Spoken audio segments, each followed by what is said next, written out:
Hello, Brightspace faculty. I'm going to record a quick video to show you, demonstrate some of the features of Brightspace, especially since some of you are in the pilot for this fall, and you will need to know how to get your courses set up. So you can get to Brightspace by going to mycourses.cityU.edu. Let me show you that. Let's see. Nope, that's not what I wanted to show you. Okay, let's see what happened to it. That's not it either. There it is. Okay, sorry about this. I was trying to move my window so you could see, but it is not letting me move the window.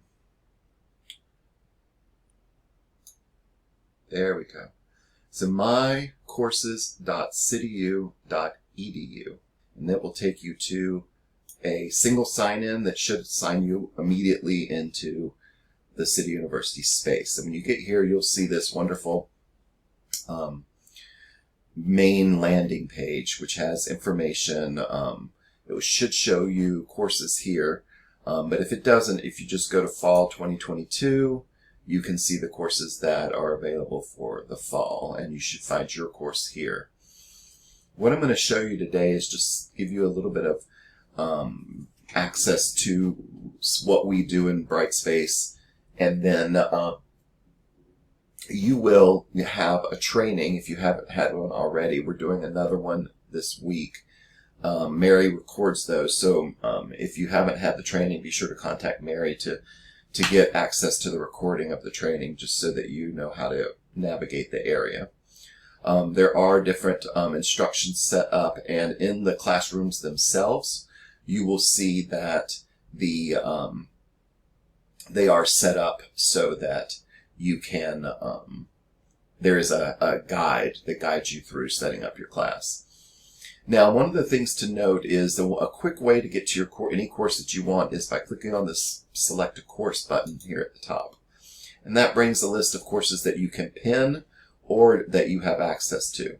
One of the things that you're going to have is a Sandbox, and it will have your name and it will say Sandbox. Now, this is a place that you can keep things that you want to use in future classes. You can store things here. And what I'm going to show you in just a minute is how to set up your profile here. When you create a instructor profile, you can go to Content, and you will be able to add content. I created this unit, and then under this unit, I then created a profile for myself. It should be hidden. And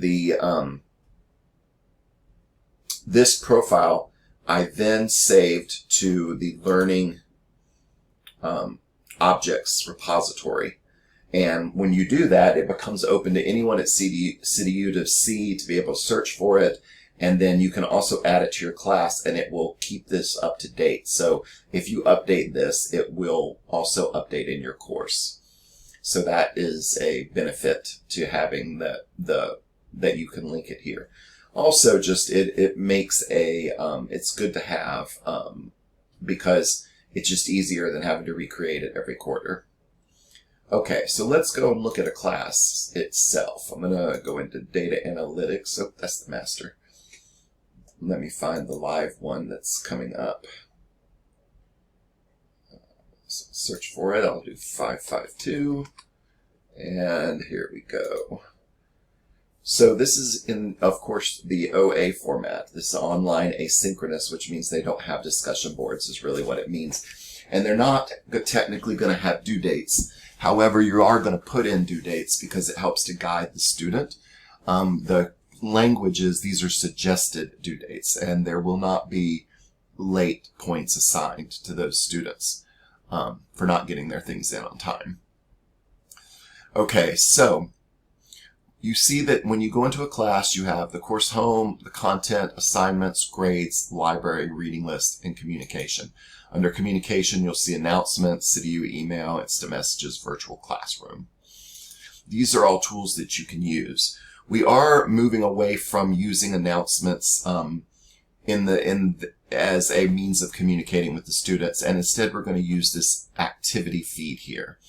And when the activity feed, you can create a post, a message, or an assignment. And when you create a message, this gives you the opportunity to add content to the message. You can put in a YouTube video if you want. You can add a note, a video note. You can do all kinds of different things. The adding a video note is really great because it allows you to just instantly record a video to post here. Sorry, could you say that again? Sorry, to post here. So you can record a video, post it here. You can write content here. I'm going to make the announcements in Blackboard available to you. I need to do that and send them to you in a Word document, because most of these classes I deleted the announcements out because they told me they weren't going to use them.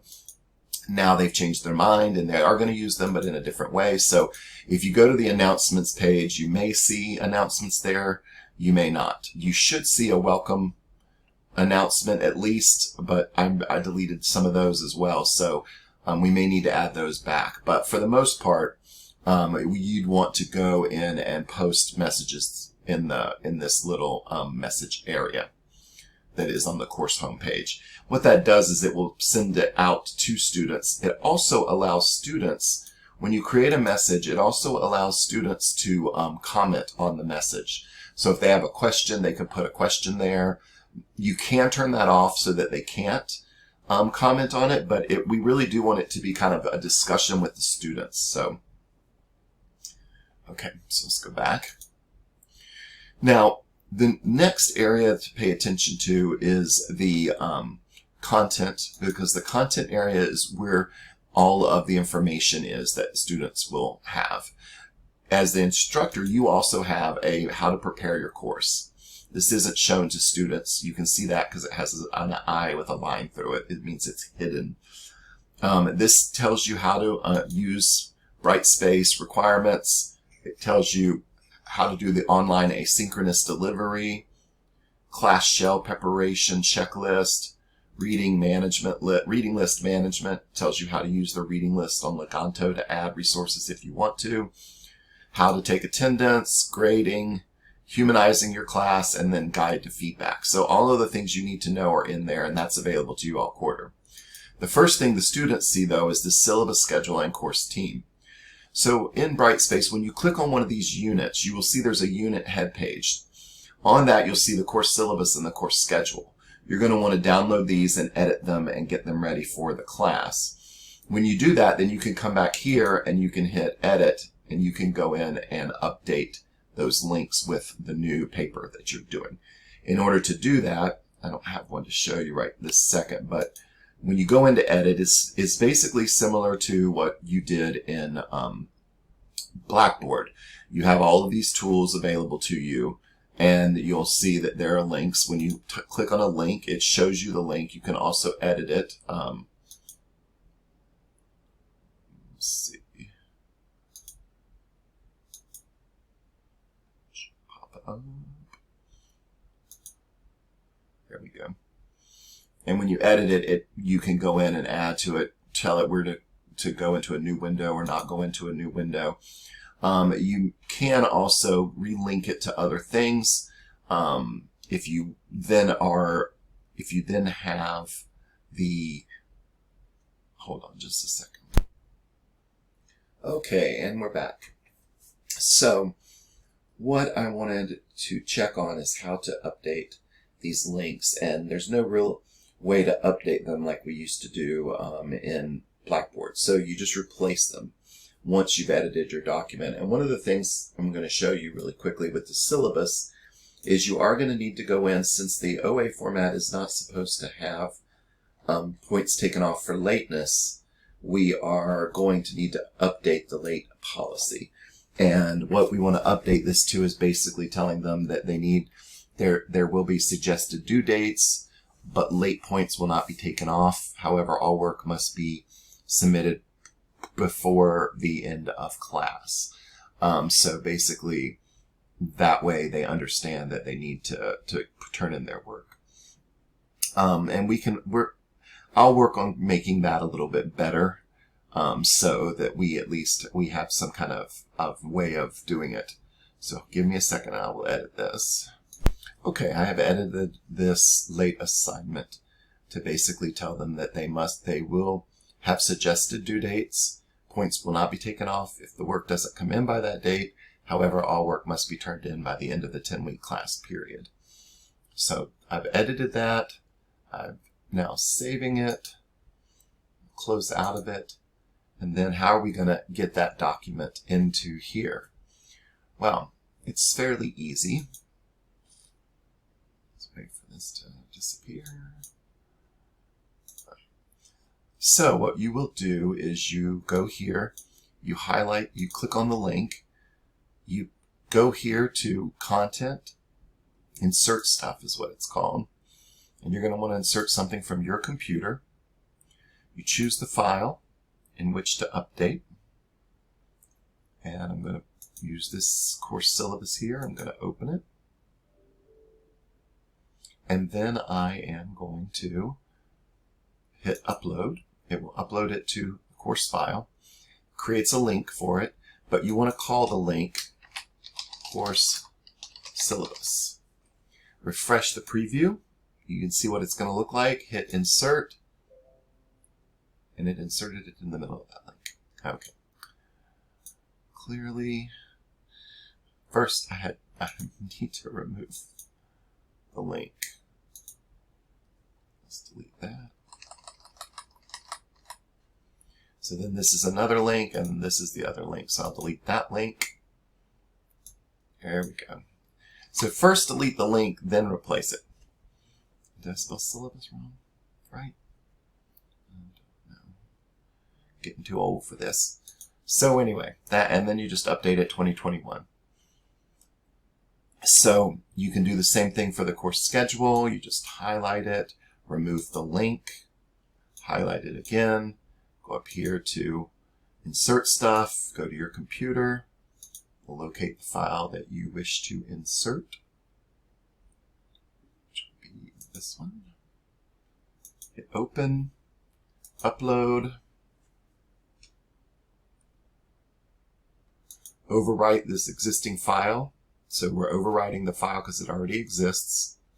Save, link text, course schedule, refresh preview, insert. So that's how you can overwrite it. So that at least you won't have 100 files in there. So that's good. We're learning as we go here. Then you hit save and you save it, and then thus you've updated now your course syllabus and schedule. Now the Meet Your Instructor area is where you're going to put your bio. Meet the Program Director is where my bio is going to be. Now I'm going to show you how to get that bio in here. So go back up to the main thing and say Add Existing. You're going to add it from the Learning Objects Resource Gallery. You're going to search for it. So when you create that profile, and I'll show you that in a second, you tag it with tags. And it will come up and it will show me Meet Your Program Director. There's 2 of them because I couldn't get it to work the last time I tried it, but I finally got it to work. So I'm going to use the one that I did today. I'm going to hit Next. You want to do Dynamic Link to the newest version. Next. And then Create Topic. It'll just take a few minutes depending on how large it is, and voila. Now it automatically comes in as hidden, so you want to unhide it. And then you just go to this one right here, and you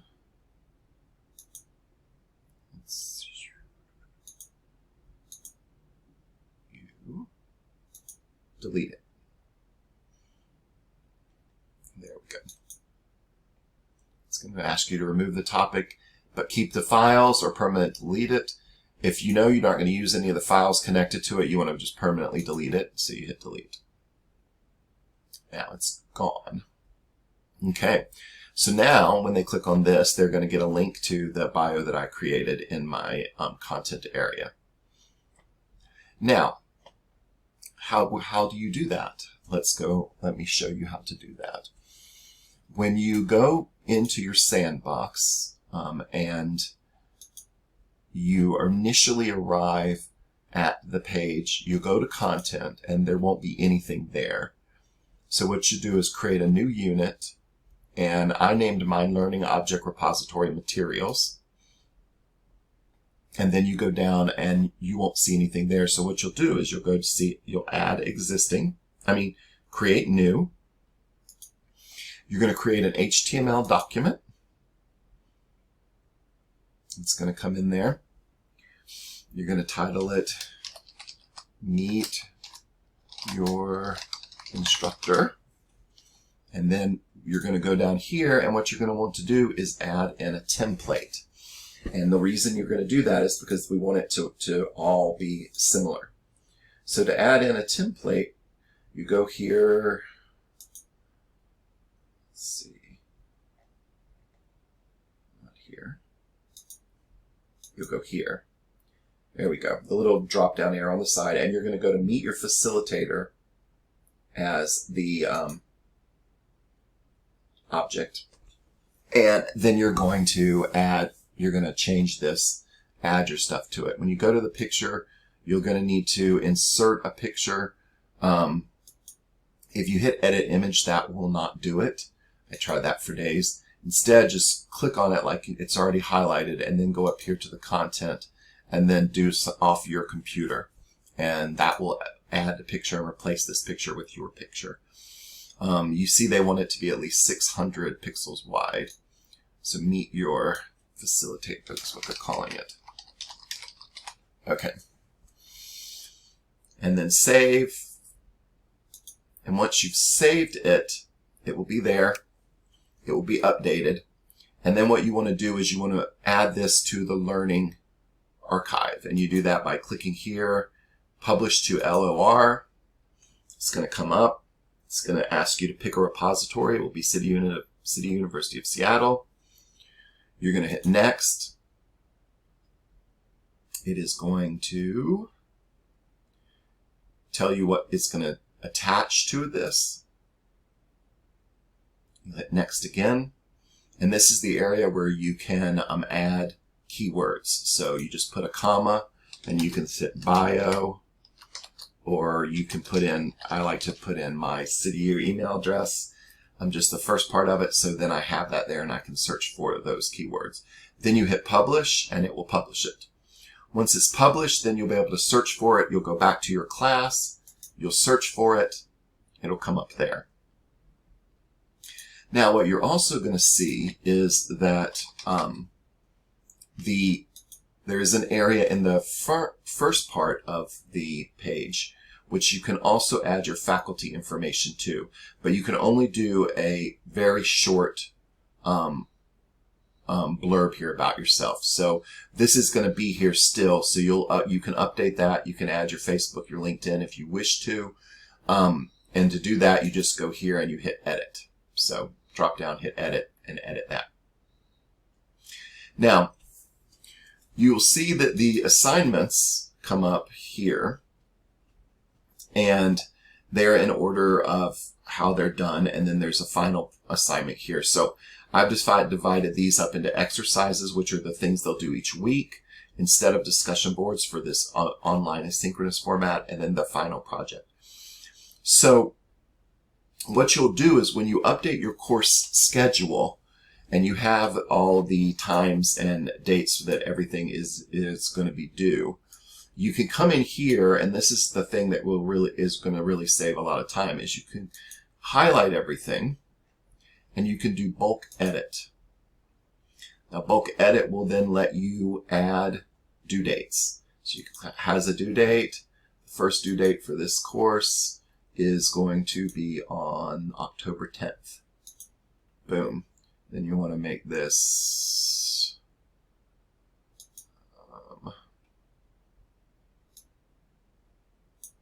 11:59 p.m. Boom.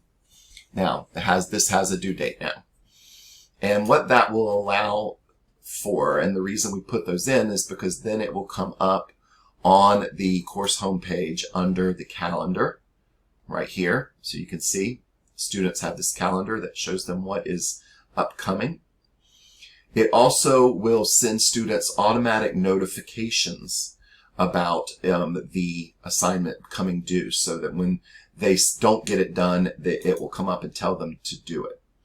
Now you should see, I believe you'll see in the Instructor View a, let me make sure. Yes, so you'll see a course admin area. And all the things that you can do within the course are also here. You can manage files, you can look at your class projects, see what people are attending, how often they're coming into the class. And then there's an area where you have, let's see if I can remember it, where you can go in and set up your notifications. And I believe, let's say this under intelligence. So these are intelligent agents. These are the things that run. It's time to check in with your students is an email that will go to you. The has not accessed course in 4 days will come up with students, missed a deadline. All of these things, when they run, will update and send automatic things to emails to students or emails to other people. And you can enable them or disable them. You can see these are all disabled. So you'd want to go in and enable them if that's what you're wanting to do with the students. You can also go into settings, and I believe you can put in the email that you want it to come from. You can set the runtime for the agents. This isn't the thing I wanted to show you. Sorry, I'm also trying to remember all the things that I got in the training. Is new to me as well, but this is going to be what we're going to be learning as we go here. There is a place where you can update your notifications as well. I'm going to have to look that one up and find out, and then let you know. Once I have that, I'll make a new video, because this video is a bit all over the place, but I wanted to at least get you ready for getting the class ready for this Friday. The students should get access to it. They're getting an email from Melissa Meekum telling them what the new Brightspace is all about and telling them how to access it, etc. Okay, so go back to content. You'll see in the content area that once they go into a module, there is a module introduction. This is going to tell the students about the module, and then they will see all the things they need to complete. Each of these things is an HTML page that basically tells them what they need to know. You'll see we still have introductory videos, just like before, required resources, recommended resources, and then video on it. That is here. There's the slides, and then there's the exercise. When they go to the exercise, they will go to the assignments tool and complete the exercise. When they turn it in, you will get a notification that there's an assignment to grade, and you can go in and grade that assignment, and it will pop up and show you that it's there, and let you know that there is an assignment to grade. And you do that under, I believe, grades. Yes. This will show you what users are there that need to be graded. And you can grade them here in this area. It will come up with a rubric that you can click. You can add feedback. You can edit all of that stuff. And we'll show you that more in the training class. So be sure to watch that training class video. I really wanted to show you more about setting up your profile, making sure that the schedule and syllabus are up to date. That's the two main things. The reading list should link to Legato. I'm not sure if it's doing it now. Let's check. It is. No, because I am in my program director mode, so it doesn't know. But basically, it will link to Legato, and that's where all of the official links will be. We'll eventually be removing them from the courses. You can see we haven't quite done that yet. There are still links here, but as of December, these links will no longer work because CityU is changing their proxy system. So we're going to need to get any link to anything that we want them to keep into the reading list. So the recommended resources will have to be in there. I'm going to figure out a way to do that and let you know more about that as it gets closer. But anything that, like for this, for example, this is a website, so that's fine to stay. You wouldn't have to put that in the reading list. But if it's a link to a CityU resource, like these books, that will need to be in the reading list, and that's where they're going to go to find the links. That way, the links will automatically change when the proxies are updated in the end of December. And if that ever happens in the future, they will also be automatically updated by the library. So you won't have to do any of that work, which is really great. Okay, this has already gotten to be a super long video. You can tell it's kind of crazy and all over the place, but hopefully you learned a little bit. And if you have questions, let me know. And again, this training, the next training is going to be, let's see, is going to be on Monday, noon to 2 p.m. So that's today, noon to 2 p.m. And if you can't make that, then just please ask Mary Mara to send you a link to the recording for today's training. So send Mary Mara and ask her for a link to the recording, and you'll be able to go through that training. And that training is going to be better than the training that they did last week, which was not quite as good, because she used a course that's not a CityU course. So now they have a CityU course to use. She'll be able to see all of this. Okay, sorry for the long-winded video, but hopefully this will help. Okay, bye.